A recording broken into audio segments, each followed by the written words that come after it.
Grace be unto you and peace from God our Father and from the Lord Jesus Christ. I was glad when they said to me, let us go into the house of the Lord. And I'm Father Steve Sellers, and thank you so much for tuning in today for this brief daily message of hope. Well, I'm at a Christian retreat center.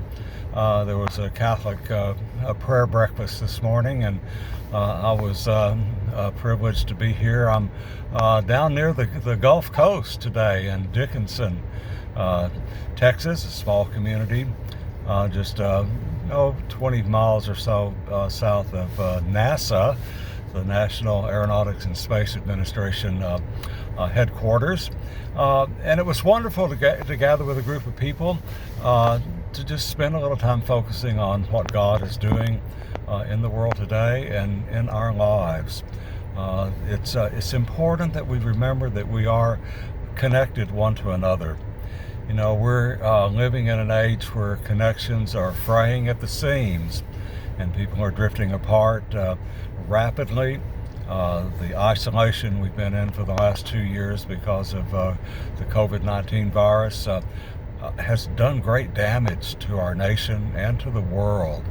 We're finding out more and more about the mental issues that people are having, young and old. The physical issues people are having, some of it, a lot of it from the repercussions of getting COVID, the emotional problems we're having, and yes, even the spiritual problems. We're not meant to be separated one from another, no matter what people say. Now, there are a few people, and I've known a few, who are really called into solitude. And it is their mission, their ministry, their life. And I've got to tell you, the solitaries that I know, and there are just a few of them, they spend all their time in prayer and fasting. Most of us are not called to be solitary, to live in solitude. We need one another. We need each other.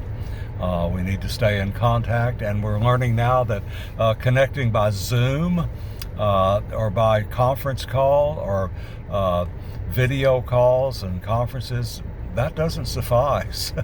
We need to be with each other physically. We need to be close to one another, not only to hear our voices and see our faces, but to be able to feel the warmth of another person around us, the spiritual warmth. We need that. Now, I was a part of a small group today, maybe 15 people, and we had time for food and fellowship and for prayer and speaking, and we got to encourage each other and lift one another up. You know, I've said for most of my life that as a former athlete and as a sports fanatic, that the teams with the best players normally don't win championships. They really don't. That's an incorrect assumption to think that you just get a bunch of the best players and put them on the same team and they're going to win. Well, if that were the case, the Los Angeles Lakers would be right at the top, or the Brooklyn Nets. But there are other teams better than them this year. It's not the team with the best players that win. It is the teams that play together best as a team, that function as a team. You know, that's why we need to stay together as people of faith and as people of families and communities. We need each other. We need to hold each other accountable.